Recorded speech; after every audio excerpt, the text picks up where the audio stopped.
Ladies and gentlemen, this is not a paid advertising.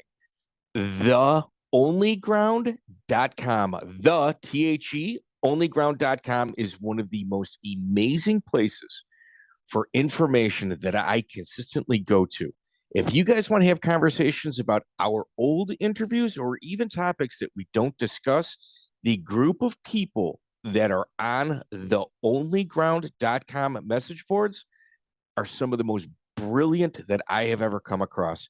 Those little like knick-knack facts that we get here and there, that's where a lot of it comes from. Please check out the link in the bio. Welcome to the show.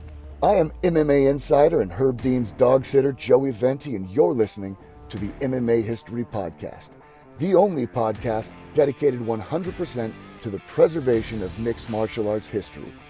Interviews and stories about the early days of MMA direct from the men who lived it. Hundreds of interviews, thousands of hours of research, all conducted by the most obsessed mind in the business, the MMA detective Mike Davis. Join us as we document the history of the sport we all love. Welcome back to the MMA History Podcast. I am Joey Venti. I'm with the host of the show, Mike Davis. He is the MMA detective. I am Herb Dean's dog sitter, and we have a special episode for you today. Today's guest changed my life forever. 26 years ago, I attended my first cage fight promoted by this man, and I was hooked. He's been a promoter, a coach, a manager, and an advocate for mixed martial arts in California. Welcome to the show, the Octagon originator, Kazja. Thank you for being with us. Yeah, how you doing? So Kazja, let's start with the plugs, man. Why don't we tell everybody what you're doing before we jump off the high dive?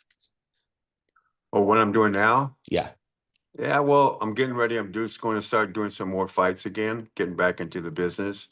And the first one I'm going to do is called Octagon Contenders with the kids. I'm going to be doing that one. And then I'm going to do a type of combat jiu-jitsu events. And then I still teach. You know, I was on the docks for 20 years. You know, I was a longshoreman. I retired. And now I'm back teaching. I teach the MMA classes at Six Blades. And I do that on the weekends. I have a kids class, an adult class, and I just keep them busy. And I'm writing my book. Now I'm doing that book, Jiu-Jitsu Band, and then I'm going to do one about the Octagon. So I'm working on that right now, too. I want to get everything out before I turn 70. I'm 69 right now. And before I turn 70, I want the whole true story of MMA, Octagon cage combat, you know, how I used to do cage combat in San Pedro. And I was the only one doing shows back then. You know, That's right. Yeah, everybody else wasn't doing it, but I knew how to do it. They used to send out cease and desist letters, and it said could be illegal, may be illegal. Wait. Who's they? Who sent? Oh, the Athletic Commission. The California State Athletic Commission would send out cease and desist letters, and the Vice Squad would try to enforce it. But when Vice Squad would show up, I would show them my paperwork, and it says, look at this right here. It says, may be illegal, could be illegal. If it was illegal, they'll say it's illegal. So now your flyers said sanctioned by the Submission Commission. What was the Submission Commission? Was that your brother-in-law? No, what happened was they said you need a license. So I went down and got a business license, California State Submission Commission. So I got a business license that says California State Submission Commission. And I had that in play when I was to go to the venues. And you know, it's a really hard sell. In 1998, 1997 is when I started doing the cage combat again. Right. And it was real hard. The UFC was on just internet. It was in, you know, and all the fighters. So a lot of the fighters. Hold on. We got to set the table here. You're talking about the dark ages of the UFC. Let me, I got to steer this ship before it goes. We're going to get to all of this. Let's just start from the beginning. Your introduction to submission fighting was at what time? When I first started doing my events. No, I did the first fighting. show. My first show was called Cage of Rage. Okay, wait. And that was. You're not answering the question. And I'm not trying to be a dick here, but I know if this car goes down the highway at 150 miles an hour, there's so much that's going to be missed that, like, I don't want to do that. I want to kind of take this slow. So the first time you ever took a submission fighting class, you're currently a teacher. So who was your first instructor? Oh, when I first started doing submission, God, it was way back when, you know. I started professionally jiu-jitsu at 60. But when I was 1993 and around there, a lot of guys from the Gracie Academy would train with me, and they would take class with me, and that's what first introduced me to like submission. Okay, what were you teaching at the time that they would take class with you? What was I teaching? Well, I was teaching mixed martial arts. I was teaching the Kudo. I was teaching Ku. I was teaching Kali. I was, teaching a lot of Kali too. So like the Hawaiian martial arts. I was teaching stuff. Hawaiian martial arts. Okay. And I was teaching, way back when, so I was teaching a lot of martial arts, all different styles. And now what I do is really there's not, a style or system. Really, there's only one way to kick, right? There's only one way to box. There's only one way to trap. There's only one way to grapple. You got all these styles and systems or names, but once they go at it, it all looks the same. And I was always curious, when in the karate scenes, when I was fighting karate back in the day, I was in the Black Karate. I was the only white guy in the Black Karate Federation back in the 70s. I studied from Steve Sanders, Johnny Williams, Lenny Ferguson, and I would Zane compete. Frazier, Cecil Peoples. Cecil Peoples, all those guys. So when I would go to tournaments, you see all the styles doing forms and katas and everything, right? But when they fought, everybody looked the same. When they went, they say, okay, I'm a Kempo stylist, I'm a Taekwondo stylist. But when they freestyled, everybody fought the same. So I was always in my curious back there. This is the 70s. I was always curious. So I studied everywhere. I mean, I went everywhere to study. I traveled everywhere. I lived in Korea for 2 years. And that's where I got my black belts in Kuk Sowan. I got my black belt in Taekwondo, Shaolin Kung Fu. And I boxed on the boxing team in Korea. Okay. So then those of us that didn't know you only knew you for the Samoan art of bone breaking, kapakuri lua. When did you get introduced to that art? I got introduced to that when I was like young. My father, he traveled around. My father was in the military, and my father, I went everywhere, and I trained everywhere. My father was training, all over the world. He was all over the world, and he had a guy who came by, and he would come by and would teach, would teach me the lua. And it was named Tino Tulasiga, not Tino Tulasiga, no, Tulasega. Now, there's Tino from Lima Lama, and I trained with Hammer Lafiti, with Doug Wong. Doug Wong was teaching me the Moka system, and a lot of Lima Lama guys were coming around and teach me. So I trained, and we mixed and we matched, and then I got into Lua. So. Okay. So do you ever cross paths with John Hackelman at this early stage? Oh, I knew John Hackelman. A lot of those guys bought my videos. A lot of the people from all over the country, when I was selling my videos on the internet, a lot of people all over the world were buying my videos. Okay. All right. So when was the first mixed martial art event that you ever promoted? The first martial arts tournament I did with the cage, with the octagon, I was going to do is called Cage of Rage. And I wanted to do an event where, all styles could fight and stuff like that. But I had problems with the California State Athletic Commission. Okay. What year was this? This was February 21st, 1993, 2/21/93. So your first event was February of 93. Right. So we're talking 7 months. 7 months. No, wait. Yeah, 7 months before. Oh, it's in November. 9 months. Yeah, 9 months. 9 months before UFC 1 was your first tournament. Right. Okay. And it was a freeform karate tournament, or what? No, what it was like a shoot, like choreographed fights. What happened was the California State Athletic Commission, right before the event, it says the fights have to be predetermined. And this is what they were doing in 1998 too. They were telling promoters that you had to tell me who the winner and loser was. I got all that. We're going to get so to I didn't all want that. to. So 1993, Cage of Rage, I didn't want to did it. So I had to pull it off, but I didn't want to pull it off. I was going to call it Kazja Kumite. And then what we're going to do is we're going to use Kempo gloves, right? We're going to use the Kempo gloves. Finger gloves. Yeah, the finger gloves and everything. But we started getting a lot of problems. So I said to my partners, we already built the cage. We already had that put together. And he put up like 60 grand. Richard Mays put up 60 grand for it. Okay. And we got the investors, and what I was trying to do is I was trying to sell the cage idea to them. And there says, why don't you just use a boxing ring? We just get a boxing ring and do it. And I go, no, you got to use a cage. You got to use an octagon cage.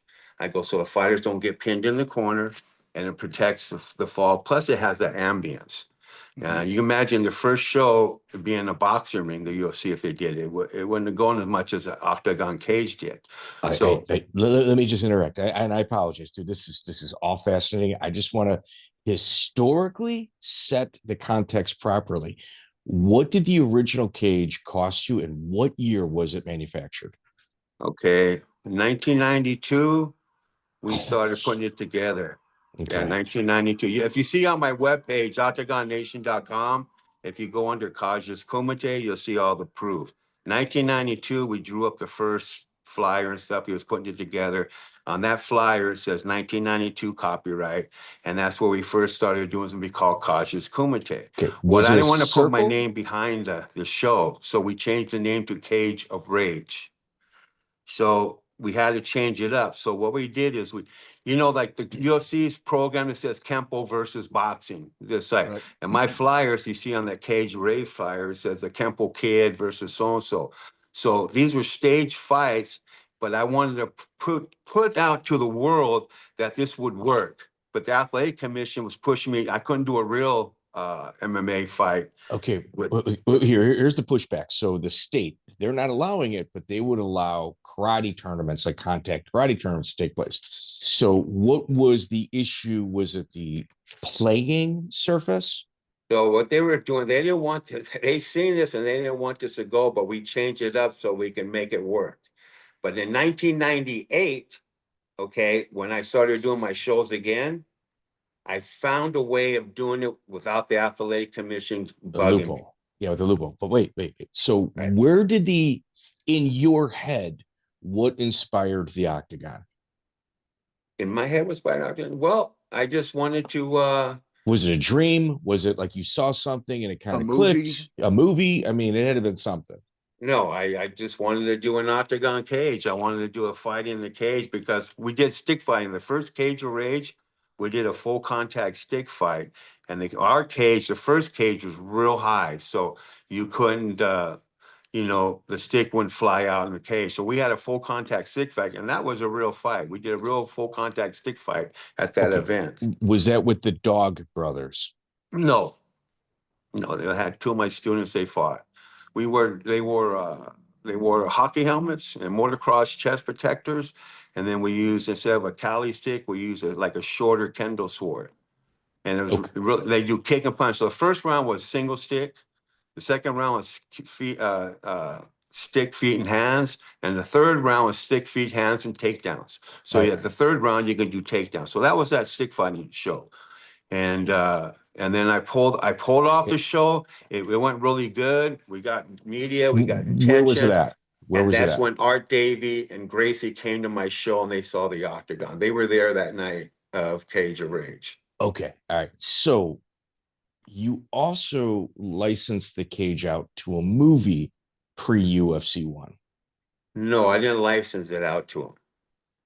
Did they use your cage in a movie? What happened was I went to do a movie called Shoot Fighter. Okay. And when I went to go do the movie Shoot Fighter, I had the model made up already with, if you see on my program that shows the model, I had it in my RV. And that wasn't exciting. The movie wasn't that exciting when they were doing the first shoot. So they brought a whole bunch of weapons experts in.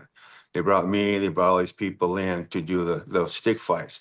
Well, my cage, I had that cage, and then the guy came in from Cage of Rage, saw that, and I said, we should do it in a cage so no one gets injured with the stick. So they built an octagon cage, Shoot Fighter did. Shoot Fighter built an octagon cage, and at the same time, we were working on our Cage of Rage. So this was 92. Shoot Fighter came out in 1992. Okay, and they used your cage. They didn't use my cage. They built the cage too. They built the cage, and our cage was being built in Torrance, California, for Cage of Rage. Okay, they had their cage already built, and they are already they're going to do the cage of Okay, but was this after they had come and seen one of your events? No, they didn't come to my event. You said Shoot Gracie fighter? and Art. You said Gracie and Art Davie came to one of your events. So Art Day. Okay, when I was doing Cage of Rage of 1993, February of 1993, I did Cage of Rage. Art Davie and Hoist Gracie, they came to my Horian, events. Horian or Horian, Hoist? Horian. Okay. And Hicks and Gracie was there too. But also what they did is they were going to do it in a wooden pit. If you see the flyer, their first show was going to be in a wooden pit. And they were going to do their show of October. All right. I want to talk about you. Right now, who cares about them? Because I want to establish before we kind of delve into the obvious issues in regards to their activities. So they say John Milius was the inventor. He was a screenwriter, a guy John, in the movies. Do you think he may have let me tell you on that. Look at that flyer. If you see that flyer, it says John Milius was going to do it in a wooden pit. On that flyer that they put out, the UFC, it was called the War. What's it? The War of the Worlds. Yeah. So they were. He even says his name that he was going to use the wooden pit. They had that in the magazines and everything. They were going to use the wooden pit until they came to Cage of Rage. Once they came to Cage of Rage, they saw my octagon. Then their show was going to be in October of 93. You see on their flyer, it says October. They switched it up to November. I don't know that if they were just going to, they had to extend it to build that octagon cage. It got moved from California to Denver. What happened was they ran into issues like yourself with the commission. And what they said was the something Cobra Kai, not Cobra Kai, Shidokai. There's some sort of art that was barefisted in Denver, and it got them around the rules, so they moved the event to Denver. But let's talk Sabaki Challenge. Sabaki Challenge. Oh, Joey. Yeah, the Sabaki Challenge. Yeah. Okay. Let's talk about you. All right. So you got this thing going. John Milius may have had a hand in that shoot fighter thing. No. Well, you're claiming that it's right the exact same time Shoot Fighter has a movie with a cage while you're building your cage at the exact same time. Yeah, mine was 92. I was putting it all together. You see their flyer. Their movie didn't come out until 93. Okay. Their movie. All right. So they got the idea when I had that cage, that model in my RV when we are doing the interviews or tryouts. The guy who was in charge of the shoe fighting the fighters, he saw my cage, and me and Joe-san, we showed him the cage. I go, we should use a cage. So they built the cage. They built an octagon cage. Okay, so I can't wait to get into Joe-san. You might be one of the few people that can actually give us insight into that guy. Like, yeah, he fought Joe Moriera in my show. We got that covered. So Joe-san was involved with you in the beginning stages? Yeah, he was in Shoot Fighter. Okay. He used to call me and talk to me, and he says, "I know Kimo," and me and him used to talk a lot. He used to call me and all that stuff back in the day. All right. So, what was Joe-san's background outside of fighting? I've heard several different theories. I'm curious as to what your take on him was. Well, my take, he was a good guy. Everything I'm with him, he was a good guy. But then he got into some trouble. Joe-san, he got in some trouble, and he got into prison, and then he got in more trouble in prison. So, all right. So, Kazja, Joe-san, one of the theories I heard about him was that he was just like a drug dealer that had lots of expendable income.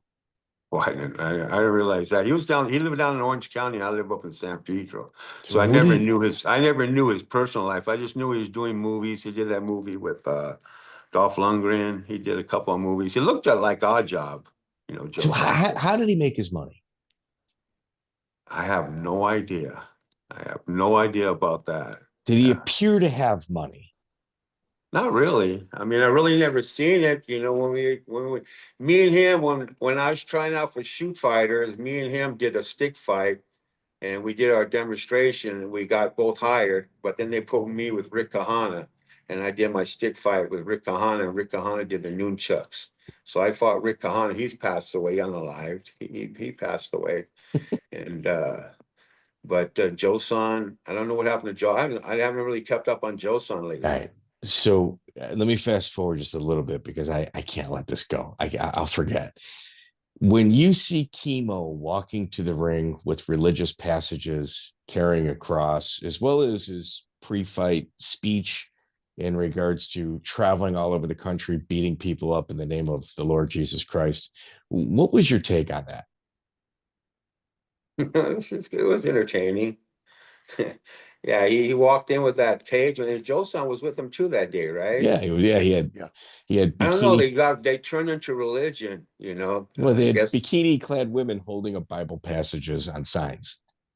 Yeah, I don't recall. I just remember Joe-san walking in there with the cross. Yeah.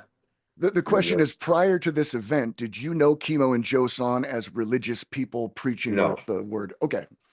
So it was a good gimmick. Got a lot of attention. We're talking about it right now, for right? sure. Yeah.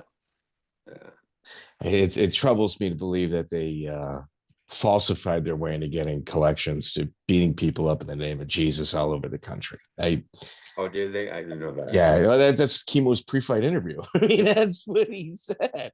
Yeah, I pretty much travel the country beating people up in the name of Lord Jesus Christ. It's so good. It's so good, dude.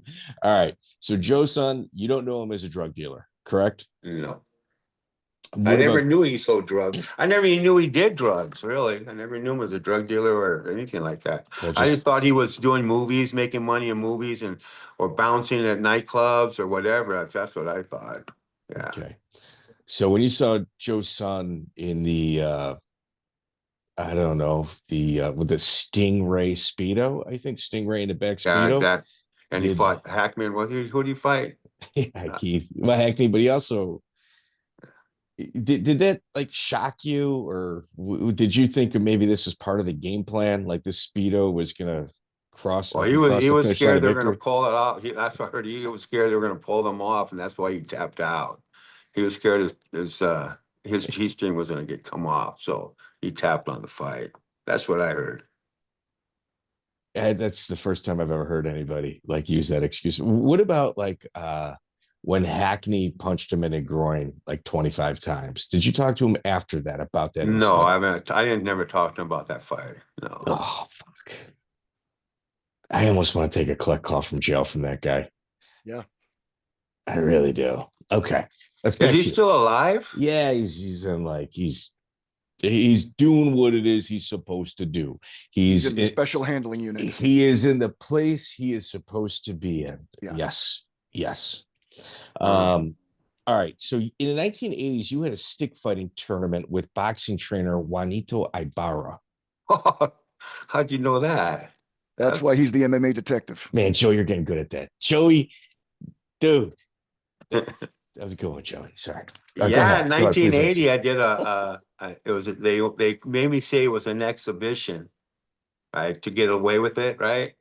But it was a real stick fight. It was at at the boys club. Johnny Ibarra, Juanito, he's putting on boxing events, and he put it on, asked me to do a stick fight there, and we did a stick fight, the same rules that I used with we did it with first round was stick only, second round was stick, feet, and hands, third round was stick, feet, hands, and they can throw. So we did that exhibition in 1990. Wow, what a trip. That was 1980. Okay. Yeah. All right. Now, here's a subject that you haven't covered, and Joey and I have gone back and forth on it in regards to I want to say the impression you gave a very successful company and the possible lifting of one of your ideas. Let's talk about MatRat clothing and the branding. When was the first time you printed the MatRat logo? 1997, I got I think it was 1996. 1997, I put the first trademark in for MatRat. Okay. When did Tapout come out? Around the same time. Okay. Charles would come to my show, and I had the MatRat, so he came to my show, and it's what it is. MatRat, remember Everlast? That's a bow tie design, right? So, and it's kind of weird, the MatRat and the Tapout, the same time that they were going, MatRat was going too. Okay. So who came out first? I have no idea. Out of all, wait, Kazja, listen to me, man. You go down rabbit holes like nobody else. Like I've seen a lot of your content. That answer to me doesn't jive. You're somebody that's got fucking proof that's ridiculous as well as verifiable. Like the things that you say. Tapout made $100 million on Oh their yeah, sale. Okay. Your logo and font is so it's eerily similar. dude, tap out. Do you think Tapout may have borrowed an idea from you and changed name? No, I mean, I do tap out. Me and Charles, he really. And then when I had came out, my MatRat was on the news. It was the same time Charles was on, and I let Charles come to my show. I go, hey, yeah, you can sell your stuff at my place. He sold his first T-shirt at my event, right? Tap out, and he didn't really. We never really had any problems with it. But I was constant when MatRat came out. It was blowing up too. It was doing good with the same as Tap Out. But my main concern was trying to make the sport legal. And my main concern was trying to save judo and jiu-jitsu from being regulated. And my whole focus stopped from everything. And my whole focus was to battle this athletic commission and to make this sport legal because I believed in this sport so much. okay. So And I get that. So here we go. Joey and I, in our other interviews, he and I agree. Our belief is that you're the inventor of the octagon. Like that's like the deep dives and conversations that he and I have had. We're in. Like we believe that. Like I'm not pushing back on that at all. Where I am is where Joey and I, our recent conversations are okay. UFC is a multi-billion-dollar industry, of which they borrowed an idea from you and have quote unquote gotten away with it. The Tap Out logo, it's the same font, the same look. it's pretty good. Okay, granted, you borrowed from Everlast, but Tap Out MatRat. It's MatRat. Like It's the same. It's exactly the same. Okay. Okay. So Tap out, but why right now does is Tap Out's out of the business. They're not even in the MMA business no more. But Matt Rat never stopped fighting for the sport. Okay. Matt Rat, but clothing listen line? to me. Matt Rat now didn't bring it out again until I wanted to make sure it's ready. It went 10 years and it was abandoned. I abandoned it and stuff like this, and I had to bring it back. And I didn't want to bring it back as way up the strength of I brought it back right now, unless I registered trademarked it again. So I finally got the trademark through again, and now I'm pushing MatRat. I'm pushing it hard. So MatRat is out there, and Tapout is no longer for MMA. MatRat is a representation for submission. It's for guys who wrestle, for jiu-jitsu guys, judo guys, for everyone. Okay. All right. So you have here, I'm not going to say you have a grudge. You take umbrage with the UFC in regards to the octagon. We can agree on that. I mean, I've seen your site, but there's not even a single peep about a $100 million company that may purchased by the UFC and Dana White that may have also lifted from you. Why is that not even on your radar or a concern? It's not my importance right now. It wasn't my concern. My main concern was the octagon. Well, I got screwed up by a lot of people, like Charles Wright. Okay, Charles Mask Lewis. Mask. Okay, Mask. I let him in my show free. I let him sell his stuff. Okay, he came to me and says, "Hey, Kaged, can you put a show together in 2 weeks?" I said, and he was there. Joey was there at my show. That show. Yep. He says, "Can you put a show together in 2 weeks?" I said, "Yeah, I'll put a show together in 2 weeks." He goes, "If you do it, Kaged, I'm gonna blow you up." I said, "Great." And this is when I even had MatRat and stuff. So he goes, "I'm gonna blow you up, Kaged." I said, "All right." So I got Jake Shields. He fought Toby Imada. I had Maverick fought Shannon the Cannon. I had a lot of fighters there. Beau Hershberger fought that day. And I threw a show together in 2 weeks. It was insane. And I pulled it off. And then at the end of the show, they said, "Hey, Kaged, can we interview you?" And I said, "Yeah, you can interview me. I'll do an interview." And I sat down with the crew and I says, yeah, this is the stairs that Charles walked up. He sold his first t-shirt at my event. And I let him set up. And I go, this is the octagon. And the octagon I showed was the original one with no vinyl coating. This is real fence. When the guys used to get pushed on my cage, they were getting scratched and everything. It wasn't vinyl coated. Yeah. Mm-hmm. So I go, yeah, this is the original octagon that I created. And I explained the whole story about the octagon. After I said that, everybody there clapped. And I wondered why they were clapping. And I go, wow, this is strange. I thought what they did is, I think this is my prerogative of what I thought. I thought that they put this show together and they took that pilot to the UFC and they said, hey, I want to get, either you go with us or we're going to go with Kazja and blow him up. Well, right then the UFC bought Tapout. Okay. And Charles came back to me and I go, hey, am I going to be in this reality stuff? He go, I can't. The UFC owns me. So right then I got screwed too, but they shot their pilot at I put that whole pilot together to get them to get their stuff and he blew up, Yeah. And then I was still fighting. That was 2006, and I got the first license in 2000. You seen all the documentation, all the paperwork and stuff like that. But 2006, it went through again. But the first time it went through, had to go through Office of Administrative Law. You're talking about a license for what? MMA. Okay, mixed martial arts. Okay, all right. Well, let's stick on this tap out topic for a little bit. All right. So, do you and Mask have conversations after this, or does your relationship completely separate? Well, yeah, he at one time, he used to date my daughter. He wanted to marry my daughter. Wow. And I knew Mask pretty well. We used to talk a lot and what I did for him. And even also right now, when I opened up I got the registered trademark for Tapout Taco. So I had that too. And they were trying to go after me to stop that, but it went through registered trademark. I got it all the way through.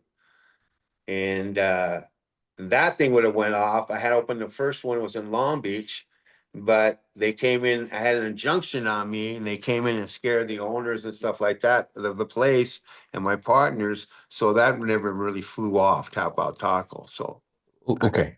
So Mask, he dates your daughter. So you knew him when he was a jail guard. When he was a what? He worked for the prison. Am I correct? The jail? Well, I knew him when he was doing Tapout. That's when I met him. Well, that's when he was a jail guard. He wasn't doing Tapout full time right away. Yeah. Yeah, he was right. I didn't know what he did for his occupation. And I really didn't know he was dating my daughter until later on. After he told me and he talked to me and stuff like that. And that, that ended. But here, what do you let's go through it. What was your relationship like with Punkass? Punkass? Yeah. My daughter talks to him all the time still. Not Punkass, I mean with Scrape. Scrape. That's my next question. She talks to Scrape a lot. But so Dan Caldwell. Punkass was part of Tapout, and we don't really talk. I never really talked with Punkass at all. Did you have any business dealings with him, or was all your conversations with no business dealings with Punkass? So everything was with Mask. Mostly I used to talk with Mask. Mask, when I was doing my show, he was like living out of his car practically, right? When he was selling his t-shirts. Yep. And he came to me one day and I was in front of Dancing Waters and we met in front of Dancing Waters where I used to do my shows. And he was saying, man, I don't know, man, these t-shirts. I go, I have all these different designs and after this, I go, just make Tapout only. People know what Tapout is and put Tapout only on the shirts.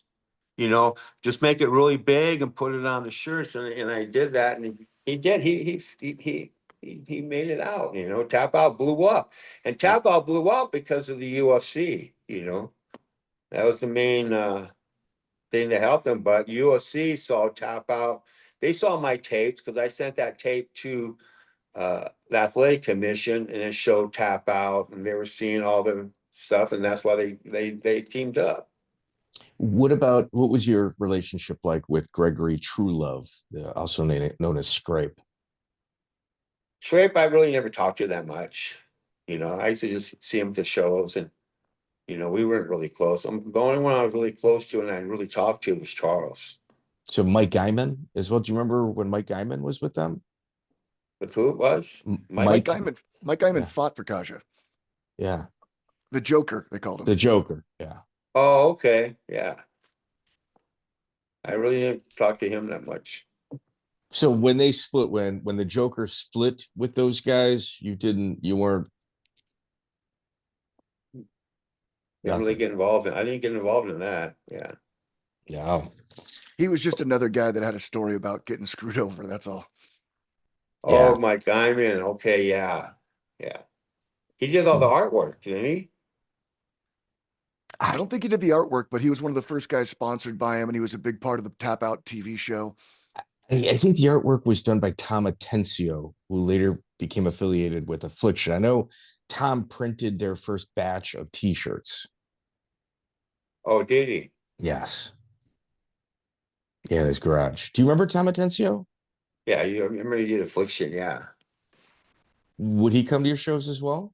I don't know. A lot of people came to my shows, man. I mean, Joe Rogan came to my shows. Everybody, Tank Abbott. Oh, I got some pictures here. You might like. This is Boss Rutan and Rampage. They came to my show. Yeah, this is this is them at the show. Boss Rutan and Rampage. Yeah, John Lewis has been to your shows. I'm aware of that as well. Yeah, it was a crazy scene back then. It was a lot of fun. Dude, the reason why is it was so crazy. I was the only one getting away with it. And everybody was wondering why. How come Kazja can do these shows and we can't? But, I pulled it off. But the hardest was the first show. The first show that I pulled off in 98, it was really hard. I got a call at 1 a.m. And he said from the nightclub, and out on a Sunday, and I was supposed to do it that Monday. The first Monday of every month, I did Cage Combat. First Monday of every month, it was on Cox Cable. It was on every single night on Cox Cable. So when I was doing them shows, the first day, they called me at night. They said, "Hey, well, you can't do your show." Vice Squad just showed up. They said, "You can't do the show. It's illegal." And I said, "Wait." So I ran over to the nightclub because it was up the block from my house. And just talking to him, and I go, "No, I can do it." So the next morning, my sister used to date the chief of police, David Gaskin, at that time. So I called up David Gaskin at the LAPD, and I said, "Hey, I'm doing an event that's karate with jujitsu. I mean, there's no strikes to the head." Okay, the first show I said, "Hey, no strike in the head. We got to pull this thing off." Okay, later on, we went to open hand strikes, right? Yeah. But that first show, I said, "Hey, we're not going to strike the head. We kick and punch the body, and we go to submission." Okay, and that's it. So I was telling him, "Hey, it's karate and judo and jujitsu. It's not illegal, okay? Okay, if you put them both together, one's light contact, it's not illegal. Other one's light contact, it's not illegal. You put them both together, you can't. Well, it's not full contact." Here is where they usually get the average promoter. So what they usually do is they contact the nightclub or the bar, and they say that they're going to go after their liquor license. And 99.9999% of the time, the nightclub goes, "We don't even want to deal with legal." That's what happened. So when I went, they told them that. They said, "We're going to pull your liquor license if you do that show." So all day long, so I'm at the place, right? And I'm there with all my crew and my octagon outside the place. They won't let me set it up. And so I'm on the phone all day. And I'm going, "I'm not giving up. I'm not giving up, man." Finally, at 3:00, 3:30 in the afternoon, they said, "Okay, you can set your cage up." Wow. So my show was at 6 that night. So the nightclub said this, or the commission said? No, the Vice Squad finally contacted the owners, and they said, "We can do the show." See, they were trying to discourage me. They were going to discourage me, just say, "Hey, I'm going to give up, man." That's what they wanted to do. Yeah. It's like YouTube. So I said, "It's like YouTube, Joey. I'm not giving up. If I would have gave up that day, who knows what it was going to be like today." So I finally said, I think around 3:30 or 4:00, we started setting up. Set the octagon up, set the lighting up, set it all up. And we finally pulled off that first show. Boom, it happened, right? Yeah. And I just kept on doing the first Monday of every month. So right. But every show I would get letters from the athletic commission, cease and desist letters. I would get one time on Sunday, I was eating food at my house, and an athletic commissioner knocked on my door, says, if I do my show tomorrow, I'm going to arrest you. I go, well, arrest me now. If I'm going to kill somebody tomorrow, you arrest me now. I'm doing my show. I go, you have no jurisdiction. Unalive somebody now. Sorry, go ahead. Yes. But they would do this, and then they started going to the fire department and say, "Hey, you go shut them down." But I grew up in San Pedro. I know all the fire department, all the police. I knew everybody, right? And when I did my shows, I would go to the fire department close by my venue, and I says, "Hey, I'm doing a show here tomorrow night, and I kind of have a number. I can call you direct if anything happens." And they said, "Yeah, sure." But what they used to do, they would drive their whole ambulance over there, and they'd watch my show, and I didn't have to pay them, right? They still would just watch my show for free. Firemen wouldn't do that. That's unprofessional. So anyways, they would try to go to the fire department and tell them, "Hey, we're going to go shut them down. They got too many people at this show." And they go, "We're not shutting down Kazja's place. We know Kazja. You shut them down." So I had a lot of people pulling from, so that's why I was pulling off. But then I don't know if you ever went to the LA Entertainment Center. Yes. Okay. Well, that was a good venue. That was old Prince's nightclub. Blam. He had right. I was there. Oh, yeah. Let me just kind of, let's go chronological here. So April of 98 is the first time that I believe Kazja Kage Kombat took place, like under the sanctioning rule set. So to get around the rules, so we can set this right, you formed your own commission under a business license. So whenever the police would come or some sort of inspector would come, because it wasn't fully regulated, you would say, "Well, here's my licensing," but you would refrain from telling them from the company that I started, which I'm is the commission. Well, phenomenal. here's what I did. Okay, here's how I did it. I went to the venue at Los Angeles Entertainment Center. I says, "You get the gate. I get the gate. You get the venue." They made 10,000 a night on alcohol or more, right? Mm-hmm. So they opened the door and they made more money than me probably, But I go, so what I did was, right when I was talking to them, they says, "Yeah, we'll do it, but you got to get Vice Squad to approve it." So I went to the Rampart area, right? So I went to the Vice Squad and I presented all my documentation, so all my stuff, and I explained everything about it. They said, "Yeah, okay, you can do your show." So these outlaw days, all right. So these outlaw days are incredibly fascinating, and the ingenuity that the quote unquote criminals would have to go through in order to pull these things off. Joey, was my favorite era of going to a live event. Oh, mine too. Absolutely. Pulling people from the audience. Just great. Yeah, making money off the bar is genius because that crowd drank a lot. I was part of it. Oh. I had guys come in me. Some of my tickets for like $20, right, to get in, right? And "Hey, Kazja, let me in, man. Come on, let me in." And I go, "Dude, I make the money off the gate. You're gonna go in there and spend $200 on alcohol, and I ain't gonna see anything. Just pay me the gate money." I go, "I have to charge you to get in." And then one time, an inspector came to my show. Larry Irving, he tried to get in there to go to my event. He comes in and he shows his badge to my son at the gate, LA Entertainment Center.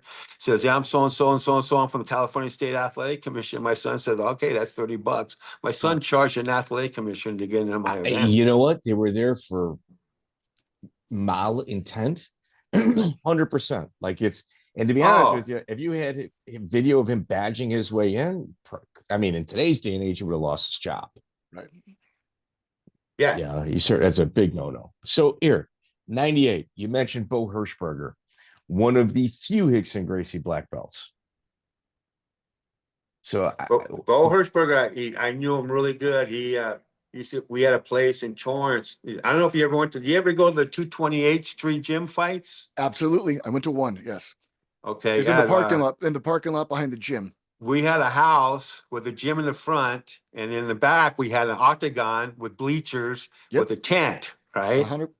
And that's what we did. We did the first submission tournament where we allowed all styles to come in and compete. That was in 1996, 97. It was like a no-gi tournament, and go-karts guy came, wrestlers came, and we had it in a little octagon then. That's where we said, and that's what happens. That's when I said, "Oh, I'm going to take it to Dancing Waters." We did it there first. And then we took it to, that was like real underground, right? And 100%. but that place was great because we didn't have to break down the octagon and put it back up, and we had it there. And here's one story. So we were gonna do Matt. Remember Matt Hall? Yes, Mark Hall. Mark Mark Hall. Hall. You talking Yeah. about Cobra Fighting He fought. Federation? Huh? Cobra Fighting Federation, Mark Hall. No, Matt Hall, the one that was with Machados. I have a picture of him. Hold on. Yeah. Okay, yeah. He looks familiar. Yeah, That's scary Matt dude. Hall. Well, It looks like the Dean of Mean. All right, go ahead. he fought in my show, and I told the announcer, give him a name, make it exciting. He goes, "Ladies and gentlemen, walking down the hall is like Matt Hall, right? You were walking down the hall. Yeah, walking down the hall. We got Matt walking down the hall. That's how he announced him, right? But Matt Hall was our announcer. We're going to do a pay-per-view event at our property. I mean, our Tapout Taco in Long Beach. And they shut us down. So what we did, we told everybody to move to 228th Street. And we put the show on at 228th Street. And we that fight there, and he's fighting? Oh, Brian Ortega fought in my place on 228th Street. Yeah. How old was he? He was one of the UFC shows. He drove by the property and showed it at one of the UFC show interviews, shows at the property where he fought. He was young. That was his first fight. And we did it. We pulled it off the show. We did the show and we pulled it off. But 30 cop cars pulled up right after the show. Zoomed on me, right? My partner ran. He went under the house. He hid from me. And then I was sitting there and the police go to me, "Hey, we're going to come here and we're going to take all your money and shut you guys down and arrest you all for doing an illegal event." And I go, "What?" I go, "God, perfect, man." Then I go see a judge and then we can get this all out. And he goes, "What?" I go, "Yeah, we got to go to court and now we can get all this whole story out, what's going on." And then he said, "Well, we're just going to give you a ticket." So he wrote a ticket for selling alcohol. I go, "I'm not selling alcohol. What we used to do is we used to sell raffle tickets. If you buy a raffle ticket, you get a free beer." And we used to do it that way, right? But so I told him that. Well, the next day, the DA called me into his office. He goes, "Can you come to my office?" So I went to the district attorney's office, and I showed him all my documentations about licensing, all this stuff, all my paperwork. And he says, "Hey, give me that ticket." And he tore it up. And he says, "What you got to do is you got to get a 1-day permit for alcohol. It's like $100. And that's it." He goes, "You can do whatever you want. I'm not going to bother you. You can do the fights and stuff like that. But to sell alcohol, you have to get a 1-day permit." So, boom, that was it, Nice. And then, but what happened with me kind of too is right when it became illegal, it wasn't exciting anymore. Well, it was kind of recognized as the golden era. I would say from 97 was my first live event, and I was going religiously. I would say maybe up until about 2010 is when a golden era kind of ended. It's like that no holds barred era was special. Like it was paying to fight, it was good, man. It was a rough, like a Sean Strickland type locker room. That type of personality was very common. Maybe the skill sets weren't high, but it certainly was really fun to watch. So you start doing events in 97. Let's talk about your rival promotions later on. Mark Hall's Cobra Fighting Federation. What was your opinion of what he was doing? I really didn't know about that. Yeah. Mark Hall. He was doing it at the Indian casinos in Temecula. Oh, that was who was to do it there? It was Terry Trebekoff. They were at Saboba, different later on out in the desert. And that was later on. He came to my show. And he used to watch it. He's watching the show. Then he pulled off at the Indian casino. Well, my whole thing was California. This is very important. You may want to go into this, but I just said the whole thing is I didn't get my license. I could have got my license in 2000. Okay, in December of 2000. And here's so in November of 2000, I got a letter from John McCain. I was pushing his office and everything. And this is John McCain. I got this letter from him. So what happened is I was pushing the Catholic Commission hard. They put an injunction on my submission-only tournament. I had an injunction on me in 1999. They were going after judo and jiu-jitsu. They wanted to regulate judo and jiu-jitsu. They didn't want MMA, okay? Right. Because jiu-jitsu tournament, you have 3,000 competitors. MMA, you may have 20, right? So they were putting this thing through the Office of Administrative Law. Okay, the Athletic Commission can approve a sport in one day. They approved Draka in '98 in one day. It was a Russian mixed martial arts, and it was held at the Forum. They approved that in one day. It was kickboxing with judo. And they approved bare knuckle boxing in one day. They approved slap in one day. They approved Muay Thai in one day. They approved everything. The only one that was going through Office of Administrative Law was MMA. And I caught it. You know, I caught the whole thing and looked in the rules. They were calling it submission a full contact blood sport.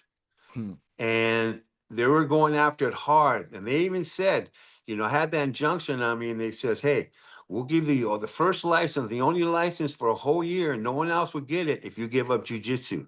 If I stopped contacting that, that's what I was doing. I was nonstop contacting, sending faxes, sending emails to the Office of Administrative Law, to governors, to senators, and they were going real hard to get judo and jiu-jitsu regulated. And all my effort and my time was spent not promoting or not doing anything, was mostly spent fighting them. And they were fighting. You see, I got emails like, you know, I'm writing this book now, you know, Jiu-Jitsu Ban, and I got the emails. Armando Garcia, even in 2005, he sent me an email saying it's full contact case illegal. They were trying all the way up to 2006 to regulate judo jiu-jitsu. And they said, hey, if you give it up, we'll give you it. And that day I went to the Athletic Commission meeting on 2000 in December. I was at the meeting, and I was in the I was on the agenda to get my license that day. And I paid the license fee. I paid everything, right? And, you know, this is it, right? This is my licenses, my fingerprints. Okay. Yeah. MMA went through in 2000. It was legalized. But if that day, if I would have accepted the license, judo and jiu-jitsu would be regulated today. And I didn't. I said, no, I'm not going to do it. Because they wanted to regulate jiu-jitsu because then every competitor would have to pay a licensing fee? Every competitor has to be a license fee. Every dojo will have to get a license. Every single instructor would have to get a license. Every single coach, timekeeper, everybody would have to be licensed through the California State Athletic Commission. Your studio would have to go through the Department of Consumer Affairs. Indiana just passed that. So it's coming. It's coming. Indiana just passed it. So here, let me. All right. What about the Hitman Fight Promotions, Paul Herrera and Tito Ortiz? What was your feelings about that organization? Hitman, they used my cage a couple of times. I did the one at the Camp Pendleton with him, and I did a few things. He's my octagon, Hitman. Okay. So what was your opinion of the promotion? Was there one of the guys that used to have to submit the results ahead of time? And because to prove that they were filming for a movie. I remember that show. I didn't go to that one. My partner did, but they said they're filming for a movie, you know. And a lot of persons, they would do it. They would say, you know, the Athletic Commission says you can do it, but you got to get predetermined fights. You know, you got to tell us who the winner and loser is before the show, before the fights, and then we'll approve it. But a lot of the fights were really real. They would just try to predict it, you know, like, you know. And you mentioned your partner went to that show. Was that Ryan Chenoweth? Ryan Chenoweth, yeah. So we hooked up after again, yeah. Yeah, so were you and Ryan business partners in like 98, or when did your relationship start? We started when he started taking classes with me. You know, he started taking classes with me, and Ryan was a funny guy, tough guy, man. But one day I'm sitting there in the class, and he had a sock in his mouth. And he had a sock. I go, what are you guys just talking about? I go, I don't got a mouthpiece, so I use this as a mouthpiece, right?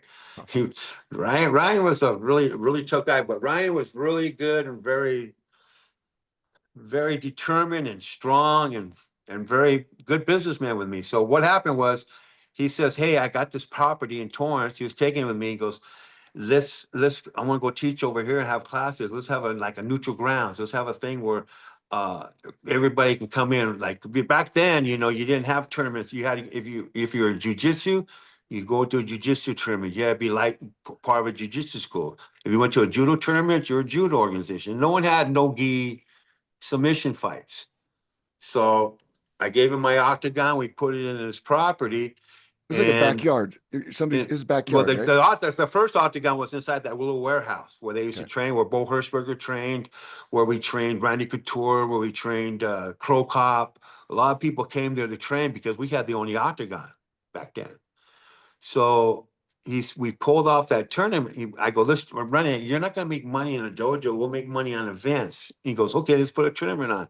So we put a tournament on. We called On Neutral Grounds, and we held it at his place, and it went pretty good. And the funny thing here's how we split up the first time. I says, hey, I got Dancing Waters. Let's go do it at Dancing Waters, but let's split the money we made, 33 and 30%. We had another guy. And he goes, no, this is my thing. And I didn't. I go, well, you give me my octagon. So when I was taking my octagon out of his property, he was copying it, and he was building another one. And so he built another one, and then I would do it. So he would do his shows, and I would do my shows. And but mine took off because I had all the media. When that media tape that I got with all the news, because by being on Cox Cable, a lady from Los Angeles Times came to my event, and she goes, I want to cover your event. So if she didn't see this on Cox Cable, I don't know where the sport would be today. So she came to my event. She did a positive news story on my event. Yep. And it was in the front page of the Los Angeles Times. Really good write-up. It's on my media package. So by that being there, I get a call from Howard Schultz, big producer. Howard Schultz, Brad Kreisberg. They were calling me, and they said, hey, I want to meet with you. So I went out and met with Howard Schultz, and Howard Schultz says, hey, Kazja, goes, I want to come to one of your shows. And I said, perfect. I go, my next show next month, right? So then all the news were calling me, Channel 7, Channel 9, Channel 2, Channel 4, and every single newspaper. I said, come to my next show, right? So all the news came to the next show. Every single news station, every single magazine, newspaper, everybody. And it blew up. The next day I was on the front page of Daily Breeze, LA Times, Press Telegram. I was on every single news channel, Channel 2, Channel 4, and you'll see that. They covered it really good. It was all positive news. Well, that got to Sean Perry of Endeavor. And that's how I met Sean Perry Endeavor. So Howard Schultz took me, and I met Sean Perry of Endeavor. Okay. Right? I met him, and I gave him that package, and he goes, man, I want to put you on Channel 13. I want to blow you up. And that's how Endeavor got involved. Endeavor saw the positive news. If that news package, and I sent that same. What year was this?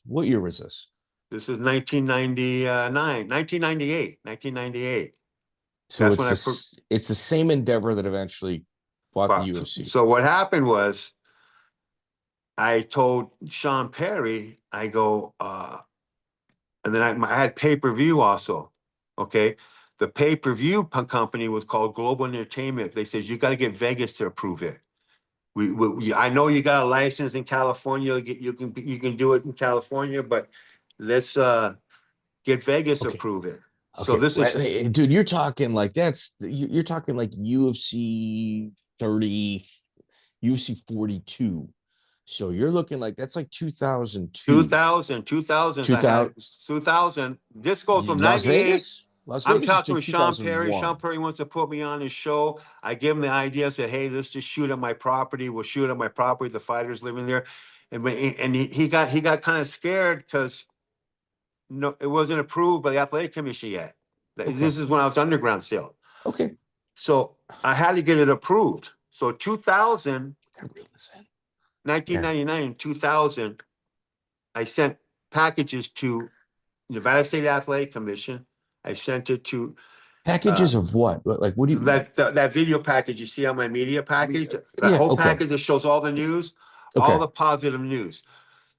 So I sent it out to him, and I says, I'm gonna come out there and you're gonna have to arrest me. I'm gonna do my shows. All right. So here we go. So Kazja, you hit this all day long on your social All media. day long, I'm Okay, fighting for all this. right. Oh, no. But all day long, you're also posting what it is you're putting out here. So what we're trying to do is talk about your foundation, like what you've built your credibility on.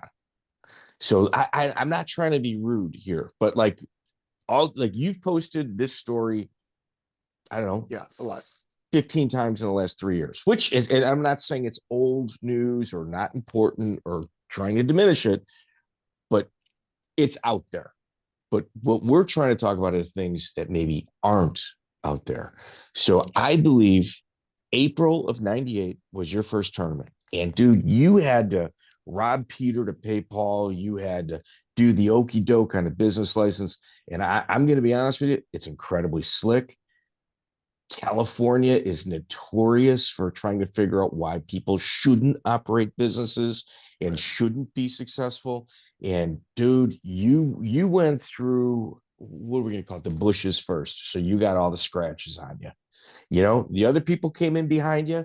After one person runs through the bushes, second, third, fourth, it gets easier and easier for the other people. Can we agree on that? True. You're the first one through. Okay, so like I said, I'm not trying to be disrespectful, but the things that you're saying right now, it's out there. So here, let's talk about Joe Pardo.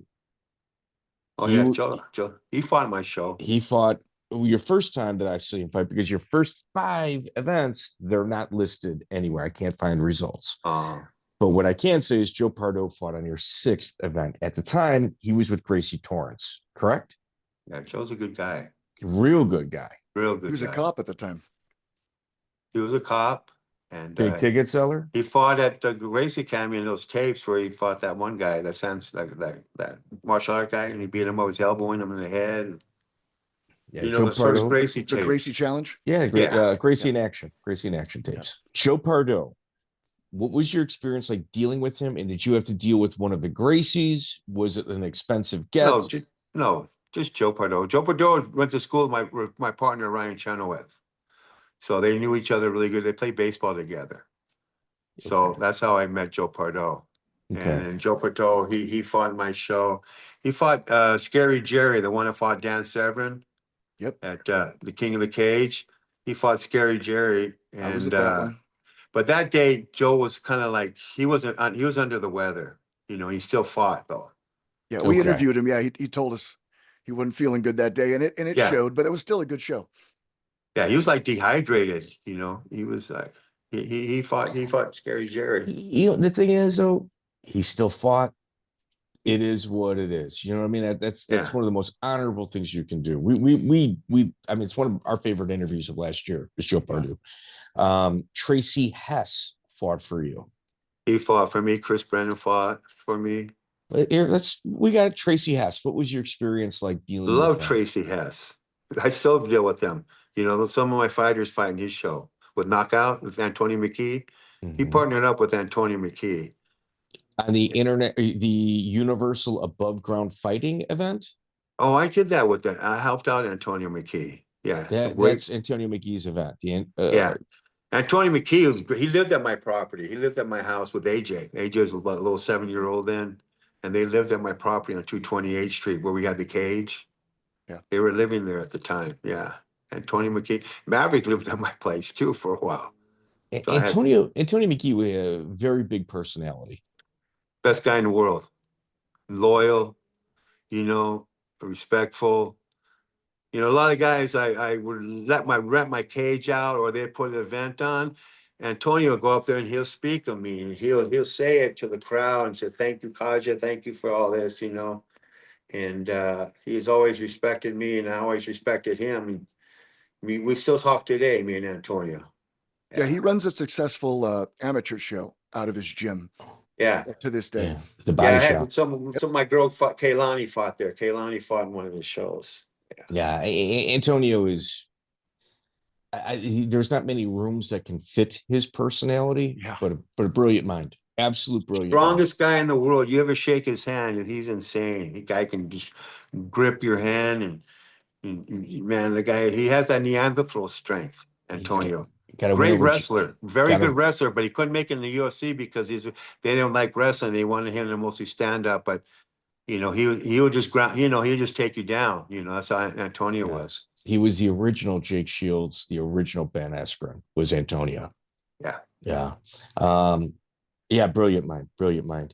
Let's talk about somebody that got their start with you, Erica Montoya.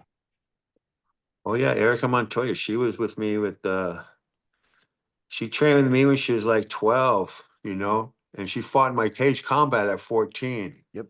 And I trained her, and she was incredible. But she would come to my classes 7 days a week and train with the kids and the adults. So that's why she was a little bit higher than Everett. But I couldn't get her into jujitsu tournaments because you had to be a jujitsu studio, right? So I remember I sent her to Machado's studio, and she fought a 29-year-old, and she was 14, and she beat her.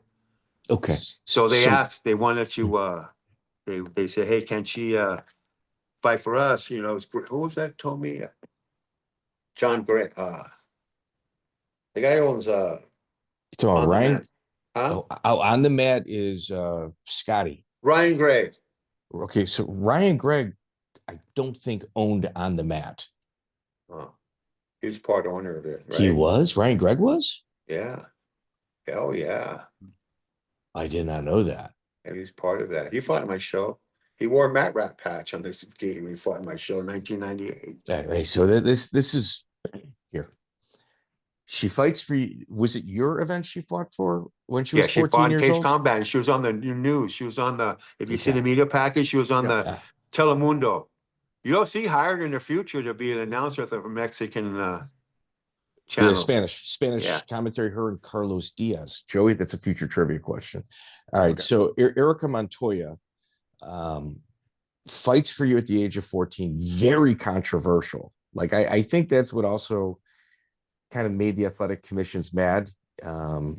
One, you didn't adhere to their almighty word, but secondly, like you push boundaries that even today people aren't doing. Like you had a 14-year-old in an MMA event. But there was no head strikes. It's like Pancrase. She fought in my show. So it's like her doing a karate tournament, or she's doing a jiu-jitsu tournament. There was no head strikes, so she fought in my show. Yeah. So she leaves with Ryan Gregg, her future trainer. She went. He would get her in the jiu-jitsu tournaments. But right? Ryan Gregg if he's with Scotty, that means he's at the Health Gracie Academy, because Health Gracie Academy he was with Machado. Ryan Gregg was Machado. Yeah. Okay. It was right there in Torrance, right there on Hawthorne Boulevard, and right there by the McDonald's, right behind. They used to be right there in Torrance. And but me, that's how I always says. I said, now my students, my kids, I put them into wrestling. They joined the Beat the Streets. I put them in wrestling. I put them and have them do everything. And I say, I teach a 6-blade jiu-jitsu, and I tell them, hey, you need extra training. You got to do the jiu-jitsu too. You got to do everything, So I always said you got to train and train and train. Well, Erica Montoya, she trained with me. Jeez, long time. And then she started fighting. And then I got on the waterfront, and then I was mostly fighting the athletic commission and doing events. And then she traveled all over. She went to Brazil and she fought. She went to she went to Brazil and won jiu-jitsu. She went to Japan and fought. She was doing women's MMA before there was a blueprint. Before anybody, and she was so young. She was 14, vulnerable. Like there was a lot of moving parts. Like if you watch her old interviews, the reporter will interrupt her to continuously remind her of how attractive she was. And in my opinion, she might have one of the best untold stories in mixed, like top 10. If she were to come on here, it'd be one of the top 10 interviews. I think it would be emotional. I think there'd be maybe some pain revisited, as well as some triumph, some incredible feats that she was a part of. Yeah, her dad really was behind her. He was a longshoreman crane operator, so he's pretty well off. And he just came to me recently, and brought me her daughter. I saw her, but she was 5 years old. And I go, I don't take them until they're 7 in my class. He goes, I want you to train her. And I said, well, okay, just because you're Erica Montoya's daughter, right? Dude, your I dad's go, a savage. yeah. So she came to me at 5 years old and I started teaching her privates. Yeah. At 5 years old. Dude, that Montoya family, like, Oh, the son too, Joshua. Joshua was insane at his age. I had a exhibition fight where he fought. I had a kid with boxing gloves, and I had him. I said, "Go in here and try to box Joshua." And this was at my cage combat, and I Joshua was was at 7 that or one. 8. You were at that one? I was at that one. Yep. Yeah, that's when all the news was there. You were there. Yep. So Joshua took him down. I showed how submission works against boxing, and it was that really good fight. It was a really good. It was an exhibition, Yeah. Yeah, the yeah, kid had little boxing gloves on, right? Yeah, boxing Yep. gloves. I was saying boxing versus MMA. Yeah. yeah. I mean, Erica, her career starts at 14, ends at 19. Mostly fought in Japan, and what she was exposed to at the age that she, I mean, it took an incredible amount of maturity as well as the life experiences were that of somebody 35, 40 years old. She had all of that packed into a 19-year-old's head. So I hope we get her. I hope we get her. Either way. All right. So Erica Montoya, moving on. Ryan Gregg, what was your opinion of him? He was all right. He was okay with me, but then they had an incident with Ryan Gregg and Erica Montoya. So I really don't want to go into that. Okay. We'll leave that alone. Jeremy Williams. Oh, great dude. He fought Chris Brems, I think, at my show. Yeah. Well, he fought for Chris Brennan, right? Yeah, he was Chris Brennan's first black belt. Right. Yeah, but they had a match at my show. I needed some fights, and so they went in and they Yes. fought. And I needed more fights, and they fought, I think. Yeah, Jeremy, another tragedy of the sport. Yeah. Yeah, he was a really nice guy. Everybody says that. When we interviewed Chris Brennan, Chris spent a little bit of time remembering him and, mentioning that the pain is still there, even though they had their falling out and, the pain between the relationship is still there. Yeah. Yeah. Pretty emotional interview. Karo Parisian also fought for you. I got him February 1st, 1999. Karo Parisian is a guy that also was taken. He was 14 years old when he fought for me. That's not 14 years. Go-Kart used to bring all his guys down to me, right? Manuel Gamburin, right? Yep. Same card. I would hear Karo Parisian's father, who's obviously no longer with us, so I'm being as respectful as possible. Karo Parisian's father used to take him and Manville, Manny Gambarian, across the border to Tijuana as underage children to fight grown men. Yeah, here's my place, right? But there's Manuel. Yep. There's Chris Brennan. And then that's my girl now. These ones. There's your twins, they're champions. But I had Erica Montoya too up here. But there's me back in the day flying in the air. Yeah. Okay. But so, what was it like dealing with the Parisian family at these events? Because I'll tell you what I was told after you answer. The Armenians, they're businessmen. They used to go to my son was really good. I put him at running the money, right? So the Armenians, they would come in with leather jackets, Mercedes. They would pull up, and they'd come in, and my son say $30, and they say 10. They were trying to bargain at the window to get into shows, right? So, but he would charge them, But they'd come down with a troop. Like Go-Kart would bring Karo Parisian, Manuel Gambarian, a lot of the really good fighters, and they were really good at heel hooks. That was back 98. Yeah. They were ahead of the curve. What I was told is whenever the Armenians fought for you or anybody else at this early stage, The minute the fight started, they would leave their seats and walk up to the cage side and just kind of stand there yelling.